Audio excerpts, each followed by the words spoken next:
And I'm joined now by UFC strawweight contender Maycee Barber. Maycee, let's sort of get right into it. I see the cast that's on your hand there. Give us a health update. What happened there? What is the prognosis? Give us all the details. So I fractured my thumb, and they had to go in and put 4 pins in to hold it in place after they fixed it. And so they fixed it last week and put me in a cast. So I'm in it for about 5 weeks, and then I get my pins pulled on May 7th, I believe. And then they said about 8 to 10 weeks, and I'll be completely healed. So they said that it's a difficult surgery to get everything back to normal. But once you do get everything back to normal, it's a really quick recovery. So there's like the two sides of it. Is difficult, but it's really fast to recover. So I guess it's kind of like a blessing to have that quick recovery. So wait a second. The whole thing is 8 to 10 weeks, or it's 8 to 10 weeks once you get the pins removed? No, the whole thing. So the first 5 weeks is with the pins, and then the second 5 weeks is without. And that's just doing like movement stuff with my hands. So. Now, this happened as a consequence of the Aldrich fight? I did it in that fight. I think I did it in the first round. I remember, it was as soon as I hit her, it was like my whole hand was like hot and tingly, and I was like, oh no, something's wrong with it. But it didn't really hurt because of the adrenaline. So that was a good thing. And then at the end of the fight, we were taking my gloves off, and I was feeling everything crunch in there, and I'm like, it's definitely broken. So, yeah. Now, before we get to some other matters here, let me just ask you, are you at all worried about your hand health long term? Usually when you break your hand early, that can be a little dicey for long-term abilities.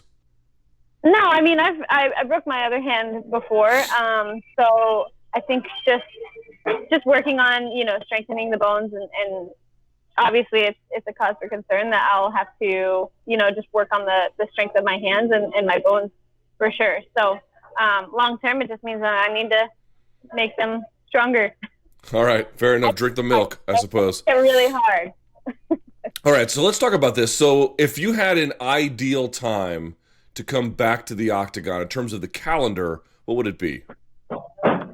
August. So anytime at the end of August or September. I definitely want to fight in September at the latest. I've already talked with several people, and I would be cleared to fight within 10 weeks. So if we do 10 weeks from now, it puts me at like June 16th, and then, another 10 weeks and I'll have a full camp. That would be August 31st, or a later date would be fine too. But I think that's perfect. And I've said it before, but I think that a really good fight for me would be Paige VanZant to come off the mat and fight her later. All right, so let's talk about that. Why her? Why her? Because she's already said no. And that's a really good fight, for me anyways. And I know that she doesn't want to fight me. And last I checked, she was number 14 in the division of the flyweights. And since we're both in the flyweight division, I feel like it's a good fight. Why do you think she said no? Because she doesn't want to fight me. She doesn't want to lose. She wants to keep building her name and getting wins under her. And this is a fight that she could possibly lose, and she knows that. So I think that's why. Plus also given my history in fights, I go to finish and I usually cut people up. So she also doesn't want to have her face damaged. Now, when she said no before, when was that? So the last time that she said no, I offered to step up against Rachel when she was going to fight Rachel Ostovich. And I contacted Mick when they were looking for opponents, and I said I would fight her, and he thought it was a great idea. And so he threw it out to her, and they turned it down. So we're in the same division now, so you can't keep saying no. At some point, we're going to have to fight. Yeah, right, of course, because you had fought at 115, and I think the Aldrich fight was at 125, right, if I'm not mistaken? Yeah. Right, yeah, it was. Yeah, I've got bad habits. I'm still calling you a strawweight when it's actually a bit of a flyweight consideration. Okay. So let's talk about a fight like that. Give me a sense of, I know what you do, but and I know to Paige's credit, you would agree with this. She's also a bit of an action fighter, right? For sure, she is. She's a high-paced fighter, and she would, she's got skills, and she's very athletic, but I'm mean, you know, and I go to finish. And she hasn't fought a ton of girls that go out to just finish, you know. There's one thing about being a fighter who is technically good, and then there's someone who has like a malicious intent to finish a fight, and I possess that. And there's only a few girls that possess that, and I know that I'm one of them, and I feel like Tatiana Suarez is another girl who's a finisher. You know, she goes out to hurt you, and we're few and far between us fighters that fight like that. So besides you and Tatiana, because I think that's an interesting point, or actually, you know what? How about this? Male or female? Who are some fighters like that? I don't know. Honestly, I haven't. There's not a lot of fighters that go out to just, you know, finish, and they just have this mean, I'm going to finish you, and it's not over until one of us is having a hard time either getting up or getting, you know, out of the fight. So, gosh, there's a lot of entertaining fighters, but I don't know if I've seen very many people that, you know, you're just like, wow, they just go out to finish. I don't know if I have any names yet. Dustin Poirier is a pretty good candidate, right? Especially after last night. Yes. Okay, there you go. Yeah, he's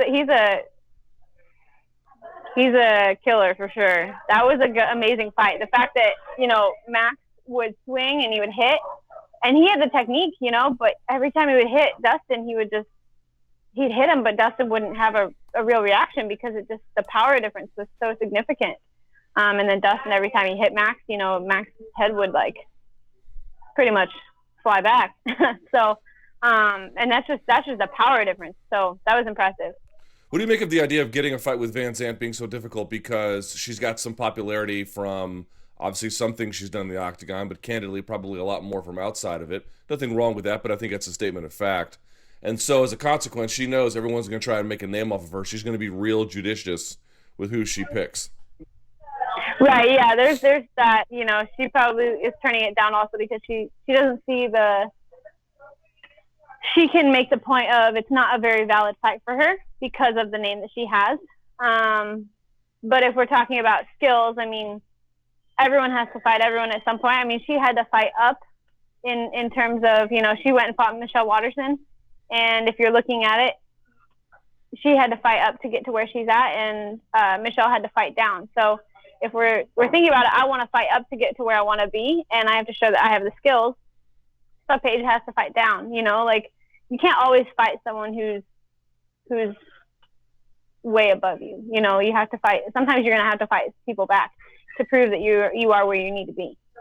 Now, I believe she had her own health issues, right? She's got I don't know if she has a similar problem to you, but a similar problem in the sense of she can't come right back to the octagon, if I'm not mistaken. What do you know about that? Yeah, I think she has a fractured arm, and the last I checked, she had re-broke it where her pins are. So hopefully she gets that figured out, and hopefully she's healing well again. But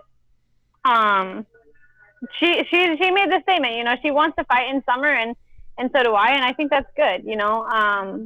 Now, if we could get that to work out, that'd be perfect. But I hope she at least heals up and comes back, because, you know, there's a lot of girls, not just me, that would like to fight her.